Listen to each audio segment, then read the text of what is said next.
بسم اللہ الرحمن الرحیم۔ سوال یہ ہے کہ اہل بیت کرام اور اہل بیت اطہار ان سے محبت کیوں ضروری ہے؟ جب بندہ اللہ پر بھی ایمان رکھتا ہے، نبی پاک صلی اللہ علیہ وسلم پر بھی ایمان رکھتا ہے، تو اس کے باوجود پھر اہل بیت سے محبت کرنا کیوں ضروری ہے؟ یہ ایک سوال ہے۔ اس کا جواب خود قرآن مجید فرقان حمید میں اللہ تعالیٰ نے اپنی طرف سے ادا فرمایا ہے۔ 22واں پارہ ہے، سورہ احزاب ہے، آیت نمبر 33 ہے۔ اللہ تعالیٰ فرماتا ہے انما یرید اللہ لیذہب عنکم الرجس اہل البیت ویطہرکم تطہیرا۔ فرمایا میں مالک کائنات ہوں، میں خالق کائنات ہوں، مالک شش جہات ہوں۔ فرمایا کہ میں نے اپنے محبوب کے گھر والوں کو ایسا پاک کیا ہے، ایسا ستھرا کیا ہے کہ ان سے ہر قسم کی نجاست کو دور فرما دیا ہے۔ لہٰذا تم برے نظریات والی نجاست کے ساتھ ان کی طرف نسبت کرو تو فرمایا اس طرف توجہ کر لینا کہ اللہ تعالیٰ نے ان کو پاک کیا ہے۔ ان کے خلاف معاذ اللہ بغض رکھ کر کے اپنے آپ کو ان کی طرف منسوب کرو تو اللہ تعالیٰ کا یہ پیغام بھی سن لینا کہ اللہ نے ان کو پاک کیا ہے، کہ جب اللہ نے ان کو پاک کر دیا ہے تو تم میں کتنی کیا جرت ہو سکتی ہے کہ تم اہل بیت اطہار رضوان اللہ تعالیٰ علیہ مجمعین کے ساتھ اس طرح کی معاملات کرو۔ اور پھر اللہ تعالیٰ کا یہ فرمان تھا، کوئی سوال کر سکتا تھا کہ دیکھیں جی یہ تو اللہ تعالیٰ کا فرمان تھا اور ڈائریکٹلی ہمارے تک تو کوئی پیغام پہنچا نہیں تھا، تو ہماری طرف تو نبی پاک صلی اللہ علیہ وسلم نے ہماری رہنمائی فرمانی تھی۔ تو اللہ تعالیٰ نے اس اعتراض کا جواب بھی خود عطا فرما دیا۔ فرمایا پیارے حبیب میں نے خود اعلان فرمایا ہے، لہٰذا اب تاکہ لوگ یہ بھی اعتراض نہ کر سکے تو پھر 25واں پارہ سورہ شورى کے اندر یہ بھی فرما دیا قل اے پیارے حبیب آپ فرما دیجئے، کیا فرمانا ہے؟ لا اسألکم علیہ اجرا الا المودۃ فی القربى، کہ فرمایا کہ میں جو تبلیغ کرتا ہوں ان سے کسی قسم کا تم سے اجر کا مطالبہ نہیں کرتا، ہاں ایک تمہیں بتانا چاہتا ہوں کہ میری اہل بیت سے محبت اور مودت ضرور کرنی ہے۔ اب یہ جب اللہ تعالیٰ کا بھی فرمان ہے، مصطفیٰ کریم صلی اللہ تعالیٰ علیہ وسلم نے بھی فرما دیا، اب ان دونوں کے باوجود جو بندہ معاذ اللہ ثم معاذ اللہ اہل بیت اطہار کے ساتھ بغض رکھتا ہے یا ان کے خلاف اپنے نظریات صحیح نہیں رکھتا تو یاد رکھو وہ مصطفیٰ کریم صلی اللہ تعالیٰ علیہ وسلم کا یہ فرمان علی شان ضرور یاد رکھیں۔ مستدرک علی الصحیحین حدیث کی بڑی معتبر کتاب ہے اور اس کی حدیث نمبر 4712 ہے۔ حضرت عبداللہ ابن عباس رضی اللہ تعالیٰ عنہ اس حدیث پاک کے راوی ہیں۔ سرکار دو عالم صلی اللہ تعالیٰ علیہ وسلم نے ارشاد فرمایا فَلَوْ أَنَّ رَجُلًا، اگر ایک ایسا شخص ہو کہ صَفَنَ بَيْنَ الرُّكْنِ وَالْمَقَامِ، کہ اس کو یہ سعادت حاصل ہو جائے کہ وہ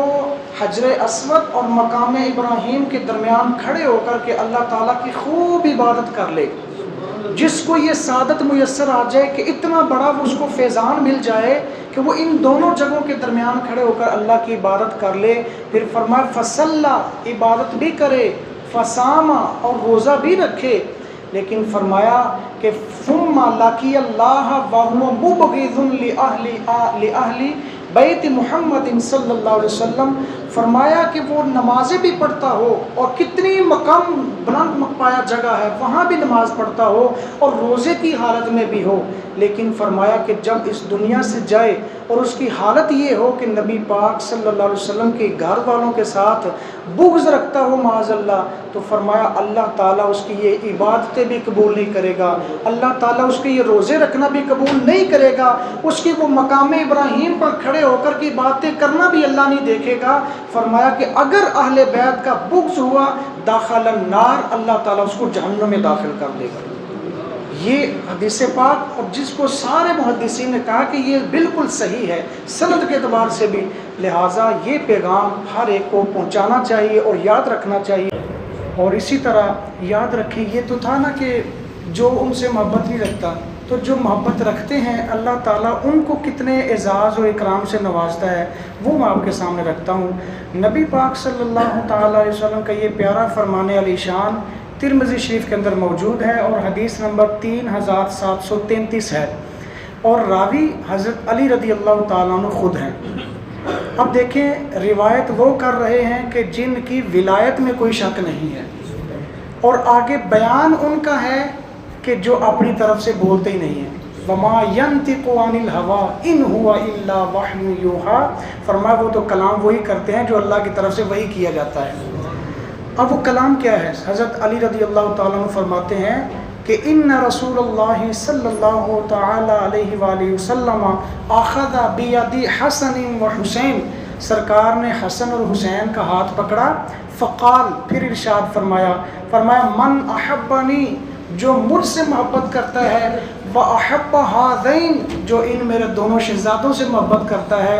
وَأَبَاهُمَا، اور جو ان دونوں کے باپ حضرت علی سے محبت کرتا ہے، وَأُمَّهُمَا، جو ان دونوں کی والدہ سے محبت کرتا ہے، فرمایا اس کو انعام، وہ اپنے آپ کو غریب نہ سمجھے، آخرت میں وہ سب سے امیر ہوگا۔ کیسا امیر ہوگا؟ کَانَ مَعِی فِی دَرَجَتِی یوم القیامہ، فرمایا جہاں نفسا نفسی کا عالم ہوگا، باپ بیٹے کو چھوڑ جائے گا، بہن بھائی کو چھوڑ جائے گا، اور اس طرح بھائی دوست کو چھوڑ جائے گا، فرمایا اس نفسا نفسی کے عالم میں بھی اگر تمہارے دل میں محبت اہل بیت ہوئی تو فرمایا کان معی فی درجتی یوم القیامہ، اللہ تعالیٰ کل قیامت کے دن بھی تمہیں میرے ساتھ کھڑا فرمائے گا۔